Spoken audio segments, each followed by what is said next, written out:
वो कर दिए, डिलीट कर दिया। हाँ, तो ऐसा स्वरूप आता है महाराज। यहाँ पर इसका नाम शर्म था, पर इसको शर्म नहीं थी। यह नाना प्रकार की मनौतियाँ कर लिया करे, हे ठाकुर जी हमारा काम हो जाएगा ना तो ये करेंगे। प्रभु यदि फैक्ट्री बन जाती है ना तो आपका मंदिर बन जाएगा।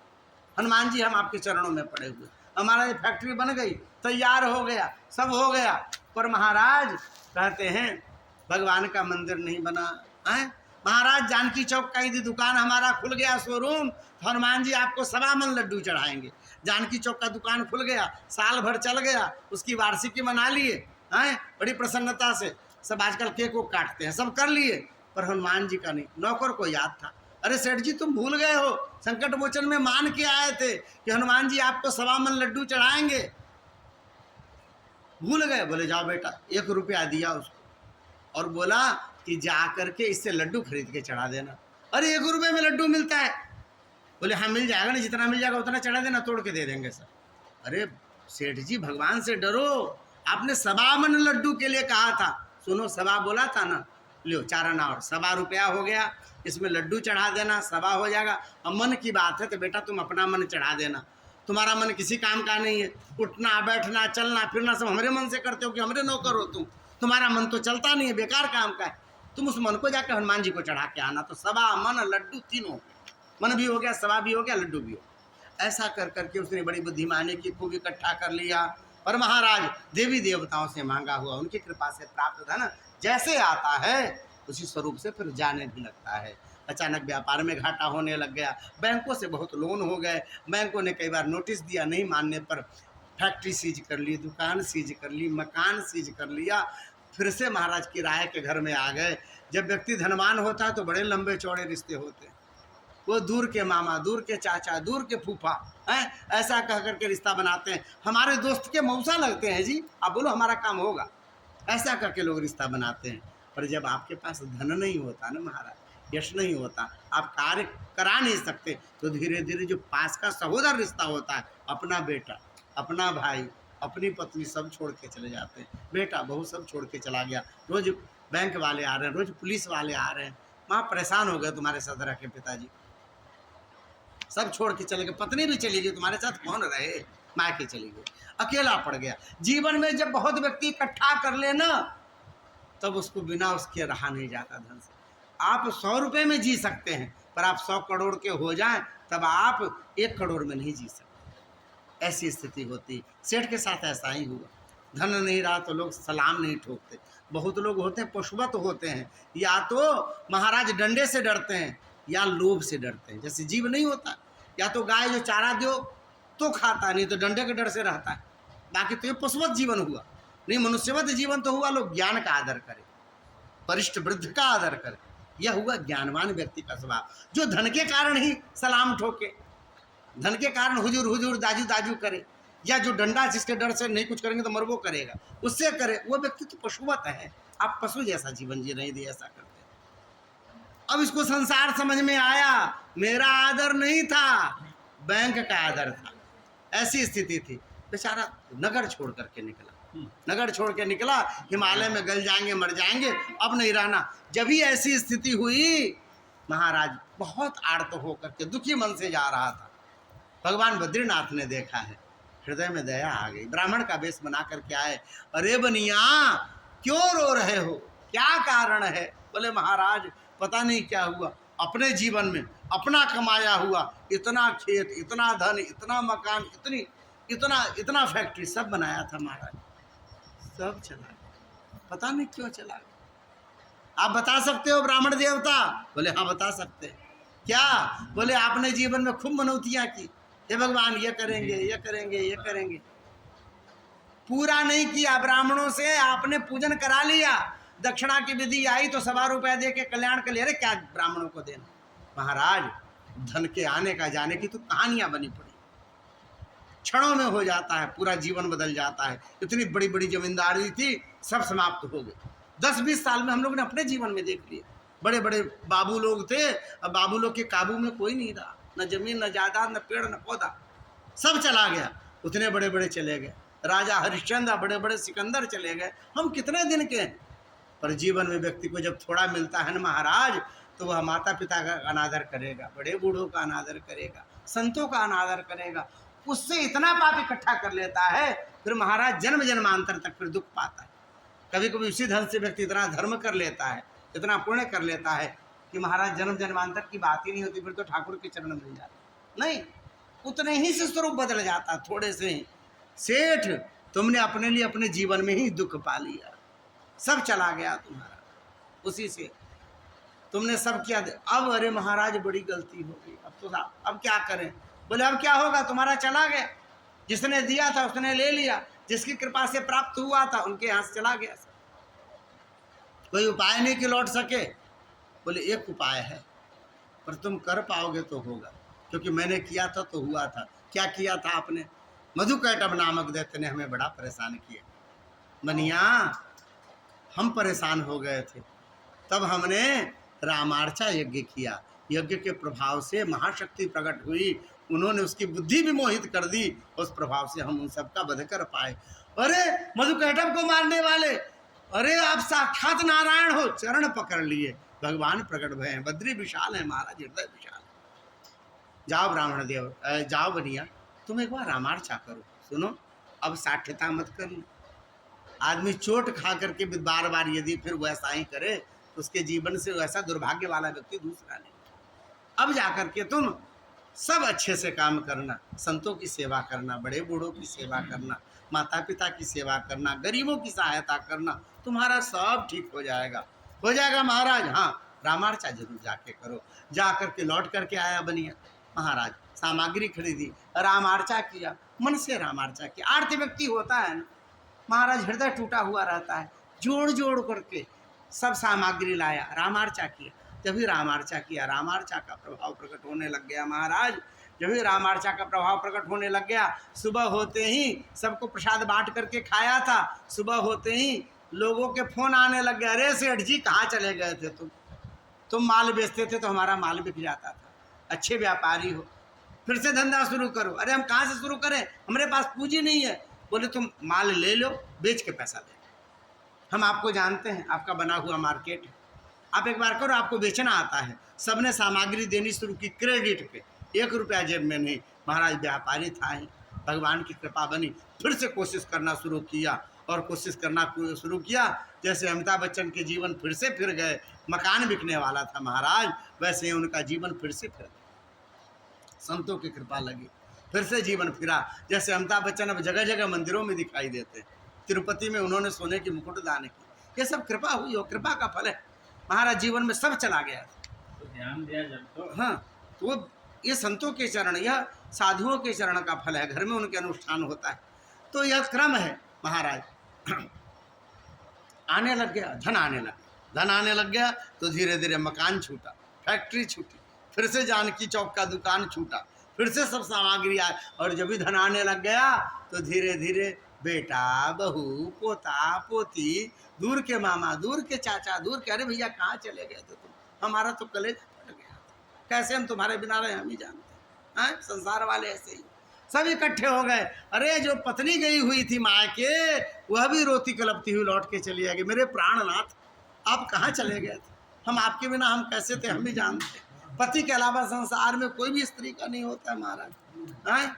ऐसा महाराज पत्नी का ऐसा ही स्वरूप होता है। एक चुटकुला इस बीच में कहते हैं, बड़ा बढ़िया है। कहते हैं महाराज एक पत्नी गई मायके, और मायके जाकर के जो है लौट करके आई 15 दिनों बाद। पतिदेव एकांत में मिले, पूछा भगवान तुम अपने मायके गई थी, भतीजा भाइयों के बीच में रही होगी, तो तुम्हें कभी हमें याद करने का तो मौका नहीं मिला होगा, कोई ऐसा क्षण था जिस समय तुमने याद किया हो हमें? बोले हाँ जी, एक बार आपकी बड़ी याद आई। पति के मन में प्रसन्नता हुई, पूछा महाराज कब याद किया हमें, ऐसा कौन क्षण था?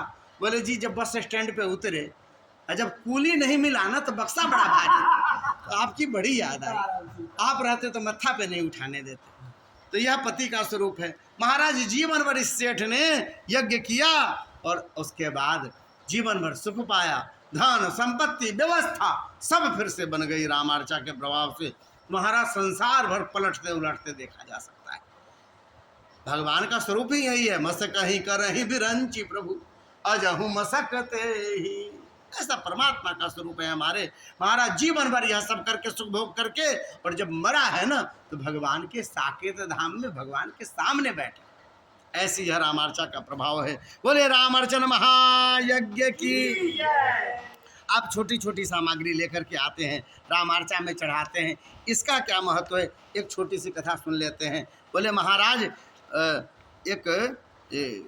एक छोटा सा प्रश्न पहले पूछा उन्होंने। ये पूछ रही हैं पार्वती जी, भगवान कहीं प्रकर्तव्या वर्ण यज्ञोत्तमाशुभा, इस रामार्चा यज्ञ को कौन कौन कर सकता है? 3 का स्वरूप बतलाया, ब्राह्मण क्षत्रिय वैश्य, ये स्वयं कर सकते हैं। यदि कोई अंत्यज व्यक्ति है तो वह अपना प्रतिनिधि रख सकता है। हमारे साधुओं ने इसको सरल कर दिया। बोले महाराज ब्राह्मण क्षत्रिय वैश्य मत जाओ, जिसके गले में तुलसी होगा ना वह कर सकता है। जिसके गले में भी तुलसी है वह रामार्चा में बैठ सकता है। यदि तुलसी युक्त वह ब्राह्मण भी नहीं है तो वह नहीं बैठ सकता, वह अंत्यज के जैसा। ऐसा भाव साधुओं मानना चाहिए। ऐसा नहीं आप ब्राह्मणों को अंत्यज खा के हंसी उड़ाने लग जाए, पाप लगेगा, क्योंकि सब भगवान के बनाए हैं। भगवान कहते हैं सब मम प्रिय सब मम उपजाए। आप किसी का भी हंसी नहीं उड़ा सकते महाराज, सबको परमात्मा ने बना करके भेजा है ना। पर उनको दूर से प्रणाम कीजिए, वो इस आसन के योग्य नहीं है। इस आसन के योग्य वही है जिनके गले में तुलसी, जजमान बनने के। मनौती सब मान सकते, मनौती मुसलमान भी मान सकता है, मुसलमान भी मान सकता है। वह अपना सामग्री लेकर के आएगा, किसी साधु को कहेगा महाराज आप हमारे प्रतिनिधि बन जाओ, यह धन है, इससे सामग्री खरीद दीजिए, हमारी रामार्चा कर दीजिए। क्यों? इसके प्रभाव से माई जी ने जड़ी दिया था, इससे हमारे यहाँ लड़का हो गया है। इससे अब रामार्चा करने का विधान है तो आप हमारा रामार्चा करा दो। वैसा कराएं कई लोग, अपने महाराज जी के यहाँ से कितने लोग कराएं। तो भगवान सबकी जो है सो मनोभिलाषा पूर्ण करते हैं। तो महाराज वह सब कर सकते हैं। एक बड़ी सुंदर कथा आती है कि महाराज कलिंग देश में एक ब्राह्मण था, उसका नाम था विमल। महापाप रतो दुष्टो देशा निस्सारितो ये।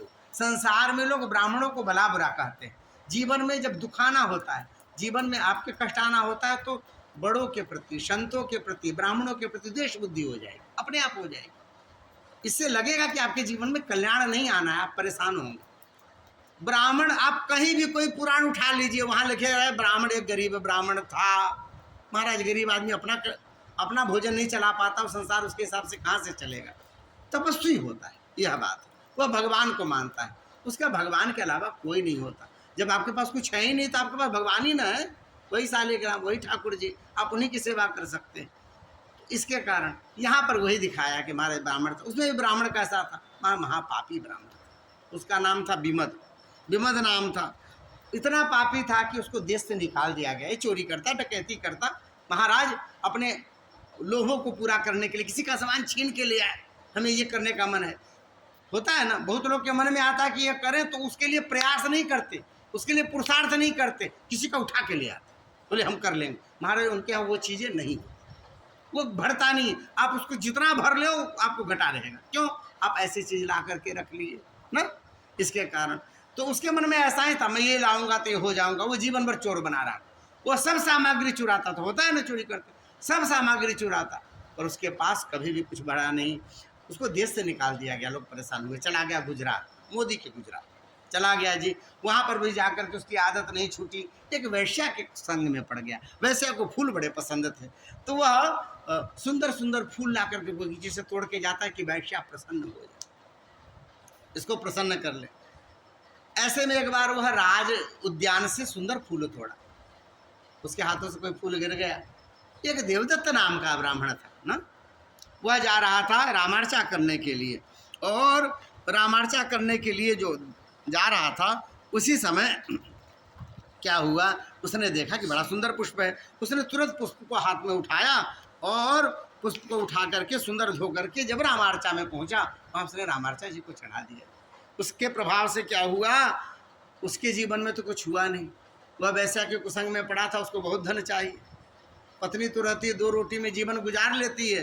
पर जो दुष्ट महिलाएं होती हैं महाराज, तो पुंछली होती है, उसको तो नए नए चाहिए। वो नए नए दूसरों के पास ना जाए, उसके लिए उसको धन दीजिए, बड़ी व्यवस्था दीजिए, तब जाके उसके स्वरूप में रहेगा बदलाव। तो पुंछली, उसको बहुत व्यवस्था देनी पड़ती। महाराज इसने फिर चोरी की, इस बार ब्राह्मण के घर में चोरी की। जाग हो गया, इतना कूटे सब वही मर गया। तो उसके महाराज पहुंच गए, यमदूत खींच के ले गए। चित्रगुप्त ने देखा, अरे राम राम, सामान्य जीव रहता जिसको नहीं धर्म कर्म मालूम है, जो दूर का है, तो उसके लिए तो एक बार क्षम्य था कि इसको मालूम ही नहीं, ऐसे देश में पैदा हो गया, ऐसे समाज में पैदा हो गया, ऐसे जगह पे जिसको मालूम ही नहीं है संत सेवा क्या होती है, साधु सेवा क्या होती है, भगवान की सेवा क्या की जाती, कैसे की जाती।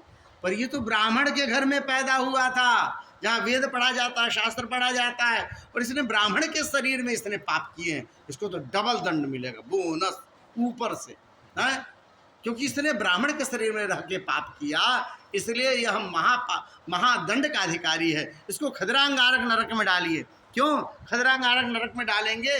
तो महाराज यह पूरा शरीर इसका पकेगा, तड़पेगा, मरेगा नहीं, भोगता रहेगा, भोग शरीर रहता है, वो तड़पेगा पर मरेगा नहीं। महाराज डालने के लिए लोग पकड़े, यमदूत रोने चिल्लाने लग गया। अचानक सामने देखा एक बड़ा सुंदर पुष्पक विमान है। यमदूतों ने पूछा कैसा विमान? अरे भैया कौन हो आप? उसमें बैठे पार्षद ने कहा है, जो विमान में बैठे थे, इस व्यक्ति के हाथ से टूटा हुआ एक गुलाब का पुष्प रामार्चा जी में चढ़ गया था, जिसके फलस्वरूप 6 महीने के सुख के लिए यह सुंदर पुष्प विमान उसको प्राप्त हुआ है। ये 6 महीने सुख से रहे, उसके बाद जीवन में इसके जो भी होगा आप फैसला कर लेना, चित्रगुप्त फैसला कर लेंगे, उस पुण्य का प्रभाव उसको मिलेगा। अरे मैं जानता, हाँ यज्ञ की जय। वो अब उसने सोचा कौन सा यज्ञ, यज्ञ जप तप व्रत हमारा तो जीवन में नहीं है। अरे अनजाने में जो चढ़ गया उसका यह प्रभाव, 6 महीने का सुख क्या, 6 महीने का दुख क्या। जब बिना जाने चढ़ा तो यह प्रभाव मैं जान के यह पूरा चढ़ाता हूँ। यह जो पुष्पक विमान है यह मैं रामार्चा जी को अर्पित करता हूँ। अरे मन से मान ले तो काम पूरा हो जाता है, तो मन से चढ़ा ले तो सामग्री पूरी नहीं होगी।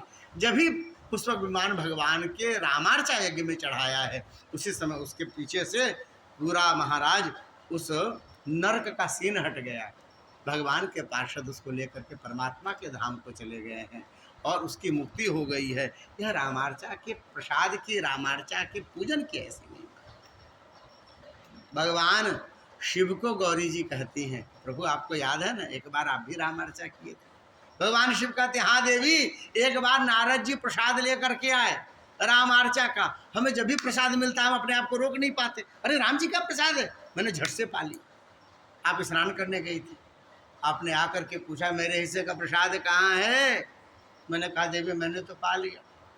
आपके मन में बड़ा क्रोध है, आपने शाप दे दिया, आज के बाद आपका जो प्रसाद पाएगा ना कुत्ता हो जाएगा, चांडाल हो जाएगा। आपने शाप दे दिया। अब शंकर भगवान का जो प्रसाद पाए, लोग कहते हैं ऐसा। तब हम दोनों ने मिलकर रामार्चा की, सबको प्रसाद बांटा, प्रसाद बांट करके पाया था। उसके प्रभाव से भगवान शिव का प्रसाद ले सकते हैं। कुछ देव का प्रसाद है जिनका लिया जाता है, यहाँ का प्रसाद आप निश्चिंत होकर के लीजिए, रामार्चा का प्रसाद है। तो रामार्चा का प्रसाद इस तरह से लेने का विधान है। जो पाता है वह धन्य है। महाराज वह दुर्भाग्यशाली व्यक्ति है जो इसकी अवमानना कर देता है, उसको आने वाले दुख उस प्रसाद को पाने नहीं देता। जो रामार्चा का प्रसाद, जो रामार्चा की कथा सुनता है, उसके जीवन में भगवान के चरणारविंद की प्राप्ति होती है। जो कहता है वह इस जीवन को सुख से भोग करके, और कहते हैं अंतिम में भगवान के चरणारविंद की उसको प्राप्ति होती। कैसी प्राप्ति होती? भगवान के 4 तरह के मोक्ष होते हैं, उसमें से किसकी प्राप्ति होती?